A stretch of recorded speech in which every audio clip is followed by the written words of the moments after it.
Kashmir files అలాగే Kerala story చూసాం మనం. ఇప్పుడు అదే ధోరణిలో రజాకార్ అని ఒకటి వచ్చింది. ఈ రజాకార్ నిజానికి కాశ్మీర్ ఫైల్స్ తీసినటువంటి ప్రొడ్యూసరే. రజాకార్ ఫైల్స్ కూడా తీస్తాము అని చెప్పి ఆ రోజుల్లోనే ఒక మాట జారాడు, కానీ అది ఎందుకో ముందుకు వెళ్ళలేదు ఆ ప్రాజెక్టు. ఫైనల్గా ఇది ఇంకొక ప్రొడ్యూసర్ చేతిలో నుంచి బయటకు వచ్చింది. చాలా కాస్ట్లీ సినిమా ఇది, చాలా ఖర్చు పెట్టారు. రెండోది చాలా ఎమోషనల్గా తీశారు సినిమాని. కాశ్మీర్ ఫైల్స్ ఎంత ఎమోషనల్గా తీశారు, ఇది కూడా అంతే ఎమోషనల్గా నడిపారు. అంటే చరిత్రతో పెద్దగా పరిచయం లేని వాళ్ళు ఈ సినిమా చూస్తే ముస్లిం సమాజం చాలా ప్రమాదకరమైనది ఈ ప్రపంచానికి అన్న ధోరణిలో ఒక అభిప్రాయం ఏర్పడటానికి అయితే అవకాశం ఉంది ఈ సినిమా చూస్తే. అంటే నిజాం స్టేట్లో హిందువుల మీద చాలా పైశాచిక దాడులు జరిగాయి. పైశాచిక అనే పదం వాడటం కూడా కరెక్ట్ కాదు, కానీ చాలా దారుణమైనటువంటి దాడులు జరిగినాయి. వాళ్ళని ఊచకోత కోసారు, కాల్చేశారు, ఇష్టం వచ్చినట్టు కాల్చారు రజాకారులు. ఇలా సినిమా మొత్తం కూడా ప్రతి సన్నివేశంలోనూ హత్యాకాండ ఉంటుంది. కాశ్మీర్ ఫైల్స్లో ఎలాగైతే కంటిన్యూస్గా హిందువులను హింసించేటువంటి ముస్లింలు ఉంటారో అదే పద్ధతిలో రజాకారులో కూడా రజాకారులు మార్నింగ్ అంటే ప్రతి సన్నివేశంలోనూ కనీసం ఒక 10 మంది హిందువులని చంపటం కానీ, లేదు 10 మంది హిందూ అమ్మాయిలను చెరచటం కానీ, పసిపిల్లల్ని చంపేయటం కానీ, ఇలాంటివి అనేక సంఘటనలు అలా దొర్లిపోతూ ఉంటాయి సినిమా అంతా. విచిత్రమైన విషయం ఏంటంటే ఈ సినిమాలో ముస్లిం పాత్రలు దాదాపుగా ఒక 4-5 క్యారెక్టర్లు కూడా కాదు, 4-5 అంటే చివరిలో కాసిం రజ్వీ మసీదులో ఉపన్యాసం చెప్పేటప్పుడు ఒక నలుగురు ఇతనేదో మత కల్లోలాలు రెచ్చగొట్టేలా మాట్లాడుతున్నాడు అని ఒక నలుగురు అభిప్రాయపడతారు, 4 ముస్లింలు అంతే. వాళ్ళ 4 మినహాయిస్తే అసలు టోటల్గా నిజాం స్ట్రీట్లో ఏ గ్రామంలోనూ ఆయన చూపించినటువంటి కడివెండి గ్రామంలో కావచ్చు, బైరన్పల్లిలో కావచ్చు, ఎక్కడా కూడా ముస్లిం జనాభా ఉన్నట్టు ఎక్కడా చూపించడు. ఇదొక విచిత్రం. రెండోది, పేద ముస్లిం అనేవాడు కనబడ్డి ఈ సినిమాలో టోటల్గా. ముస్లిం అనగా రజాకార్ అనే సెన్స్లో సినిమా నడుస్తుంది తప్ప మామూలు ముస్లింలు కూడా ఉన్నారు ఇక్కడ, రజాకార్ సైన్యం మాత్రమే కాదు. రెండోది, రజాకార్ సైన్యంలో మొత్తం ముస్లింలు లేరు. కాసిం రజ్వీ నాయకత్వంలో ఏర్పడినటువంటి రజాకార్ సైన్యంలో 90% 80-90% హిందువులే ఉన్నారు. ఎక్కడి నుంచి వచ్చారు వీళ్ళు అంటే దొరల సైన్యమే. గడియల్లో దొరల పాలన నడిచేది, దొరలందరూ హిందువులే. ఆ హిందువుల కింద ఉన్నటువంటి సైన్యమే వీళ్ళకి పనిచేసింది.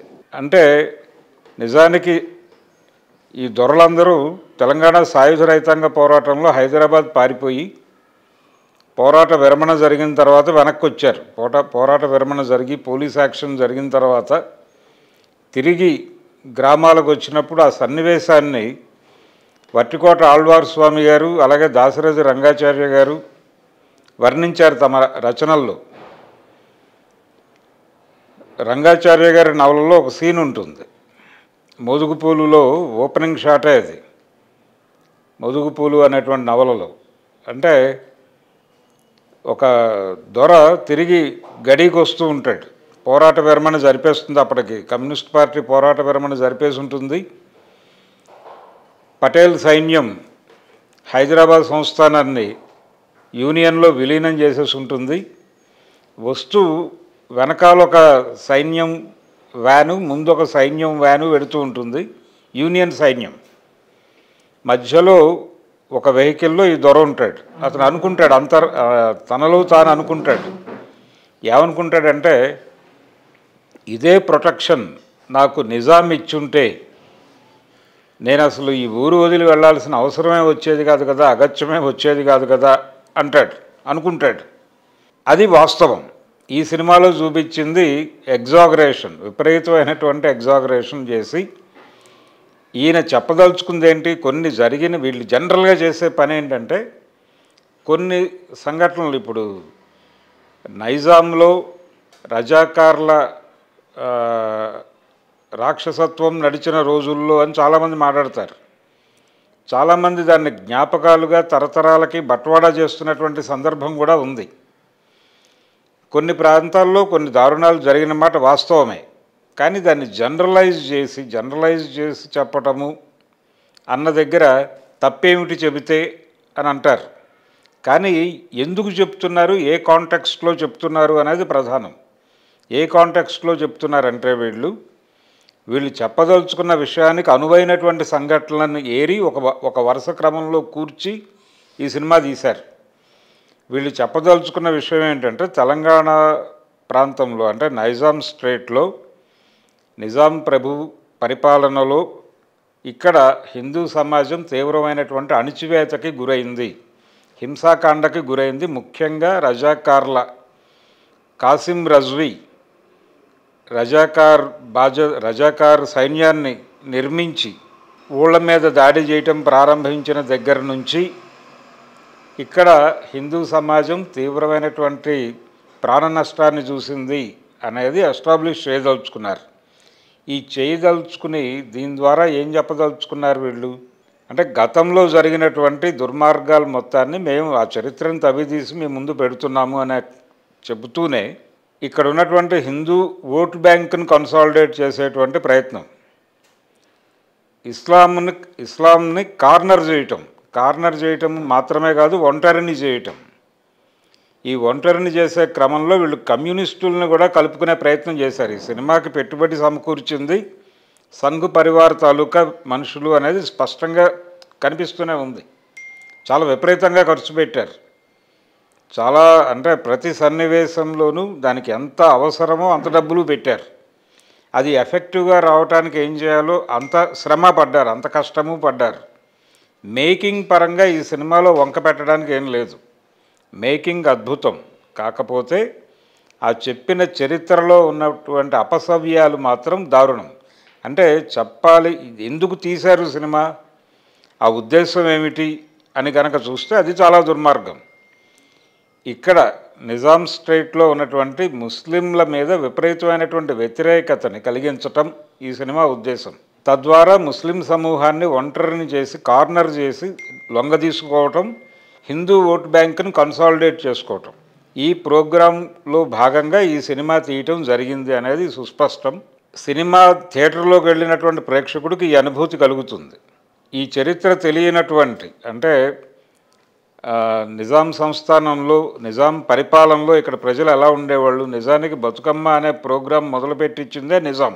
ఇది ఈ సినిమాలో ప్రస్తావించలేదు. అలాగే యూనియన్ సైన్యం చాలా దయామయంగా వ్యవహరించింది ప్రజలతో అన్నట్టుగా పటేల్ గారు చాలా హ్యూమన్ అన్న పద్ధతిలోనూ సన్నివేశాలు నడుస్తాయి. కానీ తెలంగాణ సాయుధ రైతాంగ పోరాటం జరుగుతుండగా ఇక్కడ గాయపడినటువంటి కామ్రేడ్స్ని తీసుకెళ్ళి కృష్ణా జిల్లా కాటూరు యలమర్రు గ్రామాల్లో ట్రీట్మెంట్ ఇచ్చేవాళ్ళు. ఆ రోజుల్లో పళైనప్పన్ పోలీసు క్యాంప్ ఉండేది. వాళ్ళు అటాక్ చేసి కాటూరు యలమర్రు గ్రామాల్లో ఎవరైతే ట్రీట్మెంట్ చేస్తున్నారో, ఎవరైతే ఆశ్రయాలు ఇస్తున్నారో కమ్యూనిస్టులకి, ఆ ఇళ్లల్లో నుంచి మహిళల్ని పట్టుకెళ్ళి గాంధీ విగ్రహం చుట్టూ గొడ్డలోడు తీసి తిప్పినటువంటి సంఘటనలు చాలామందికి గుర్తుండే ఉంటాయి. మరి అంత దయామయుడు అనేటువంటి పటేల్ గారి నాయకత్వంలో ఆ సన్నివేశాలు ఎందుకు జరిగినాయి, అవెందుకు చెప్పలేదు సినిమాలో అంటే మేము ఏం చెప్పదలుచుకున్నామో అది మాత్రమే చెప్పామనొచ్చు ఆయన. కానీ మన జీవితంలో మనతో పాటు కలిసి జీవిస్తున్నటువంటి ఒక సమూహం ఈ సినిమా చూసి బయటకు వెళ్ళినటువంటి ప్రేక్షకుడికి తన కొలీగ్ ఎవరైనా ముస్లిం ఉంటే అతని వైపు అనుమానంగా చూడక తప్పని పరిస్థితి కల్పించారు. కాశ్మీర్ ఫైల్స్లో కూడా ఇదే జరిగిన వాస్తవ సంఘటనలు చూపిస్తున్నాం మేము అనేటువంటి ఒక ముసుగులో వీళ్ళు ఒక సమూహం మీద విద్వేష భావాలను రెచ్చగొట్టే పద్ధతిలో సినిమాలు తీస్తున్నారు. చర్చలోకి వెడితే ఇవి జరిగాయి కదా, ఇలాంటి సంఘటనలు పోనీ ఈ స్థాయిలో కాకపోయినా జరిగాయి కదా, బీజ రూపంలోనైనా జరిగాయి కదా అన్న పద్ధతిలో మాట్లాడుతున్నారు. కానీ వీటిని సాకుగా తీసుకుని ఒక సమూహాన్ని దుర్మార్గమైనటువంటి సమూహంగా చూపించటం, హిందువులు చేసినటువంటి దుర్మార్గాలు ఇతర ప్రాంతాల్లోనూ నైజాం స్ట్రేట్లోను నెల్లూరు కేశవస్వామి గారి కథల్లో కనిపిస్తాయి కదా, వాటిని ఎందుకు దిగలేదు అంటే వీళ్ళ దగ్గర సమాధానం ఉండదు. కాబట్టి ఇది పొలిటికల్ మోటివ్ ఉన్నటువంటి సినిమా. చాలా స్పష్టంగా భారతీయ జనతా పార్టీ రేపు పార్లమెంట్ ఎన్నికల్లో ఓటర్ మూడుని కొంత అటువైపుగా డైవర్ట్ చేయటం కోసం కాషాయ ప్రస్తావన కూడా ఉంది. కాషాయ ప్రస్తావన కూడా సినిమాలో ఉంది. ఈ మోటివేషనల్ ప్రోగ్రాంలో భాగంగా వచ్చిన సినిమాగా మాత్రమే చూడాలి. ఇప్పుడు వర్మగారు వ్యూహం, శబదం అని 2 సినిమాలు తీశాడు. తర్వాత తెలుగుదేశం పార్టీ సింపథైజర్ల వైపు నుంచి రాజధాని ఫైల్స్ అనే పేరుతో ఒక సినిమా వచ్చింది. ఇవి ఎలాగైతే పొలిటికల్ మోటివేషన్ ఉన్నటువంటి సినిమాలో దాదాపు అలాగే ఈ రజాకార్ సినిమాకు కూడా ఒక రాజకీయ దృక్పథం ఉంది. ఇది కూడా పొలిటికల్ మోటివేషన్ కోసం తీసిన సినిమానే. కాబట్టి ఈ సినిమాలో చెప్పింది మొత్తం చరిత్రలో జరిగిందే తీశారు అని అనుకోనక్కర్లేదు. ఇక్కడ మత సామరస్యం అద్భుతంగా వర్ధిల్లినటువంటి ప్రాంతం ఇది. హిందూ పండగలు ముస్లింలు చేసేవాళ్ళు, ముస్లిం పండగలు హిందువులు చేసేవాళ్ళు. ఇది పాత తెలంగాణ వాళ్ళని ఎవరిని అడిగినా చెప్తారు. పీర్ల పండగ ఇద్దరూ కలిసి చేసుకునేవాళ్ళు ఊళ్ళల్లో. అలాగే మత మార్పిడులు కూడా జరిగాయి. అది పర్టికులర్గా పై కులాల జోలికి వెళ్ళలేదు వాళ్ళు. చాలా ప్రాక్టికల్గా కింది కులాలు మాత్రమే మతం మారాయి. మతం మారిన తర్వాత వాళ్ళని పనుల్లోకి పిలిచేవాళ్ళు కాదు దొరలు. ఎందుకు పిలిచేవాళ్ళు కాదంటే, మీరు నవాబు గారి మతంలోకి మారారు కదా, మీతో పనులు ఎలా చేయించుకుంటాం అని వాళ్ళని పనుల్లోకి పిలవకుండా వేరే చోట నుంచి పని వాళ్ళని తీసుకొచ్చేవాళ్ళు. దాంతో వీళ్ళకి బతుకు తెరువు లేక ఉపాధి కోల్పోయి తిండి దొరకని పరిస్థితి ఏర్పడేది. వీళ్ళు వెళ్ళి బతిమాలుకునేవాళ్ళు దొరలని. అయ్యా ఇదేమిటి, మేము ఏదో దొరుకుతుందని చెప్పి మతం మారాము, ఇప్పుడు మీరు పని ఇవ్వకపోతే ఎలాగా అంటే, అయితే మీరు శుద్ధి చేయించుకోండి అని ఆర్య సమాజ్ వాళ్ళని పట్టుకొచ్చి శుద్ధి చేసి మళ్ళీ పాత పేర్లు ఇచ్చి వాళ్ళని పనుల్లో పెట్టుకునేవాళ్ళు. ఇది జరిగింది. అంతే తప్ప అంజుమన్ అనే పేరుతో వాళ్ళు మతం మార్చిన మాట వాస్తవం. శుద్ధి అనే పేరుతో వీళ్ళు తిరిగి ఘర్వాపసి చేసిన మాట వాస్తవం. ఈ రెండు పొలైట్గానే జరిగినాయి. సినిమాలో చూపించినంత కాంట్రవర్షియల్గా జరగలేదు. దీన్ని కూడా అర్థం చేసుకోవాల్సి ఉంటుంది. ఇది పొలిటికల్ మోటివేషన్ ఉన్న సినిమా కాబట్టి చాలా హై వోల్టేజ్ ఎమోషన్స్లో సినిమాని నడిపాడు. అలాగే చాకలే ఐలమ్మ సంఘటన ఉంది, కడివెండి గ్రామం. అలాగే షోయబుల్లా ఖాన్ క్యారెక్టర్ ఉంది సినిమాలో. షోయబుల్లా ఖాన్ని చంపేసినటువంటి వైనం ఉంది.